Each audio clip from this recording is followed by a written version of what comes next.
Baby elephants have the same personality as human toddlers. Because they're so young, they haven't fully figured out their long trunks yet. They often treat their trunks like toys, even accidentally stepping on them and then curling up in pain. And they can't use their trunks to drink water.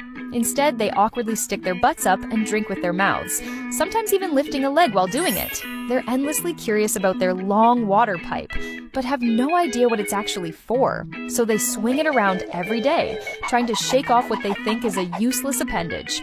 When they eat grass, they often fling it all over the place. Sometimes they suck on them like pacifiers. Elephants are highly intelligent, social animals, and the birth of a baby elephant is a big deal for the whole family.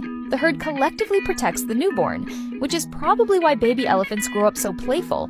They'll chase ducks for fun, and when they trip, they run straight to mom for comfort. If they stumble over a tree branch while following her, they even angrily whack the branch to vent. Once they learn how to use their trunks, they even cheekily stroke people.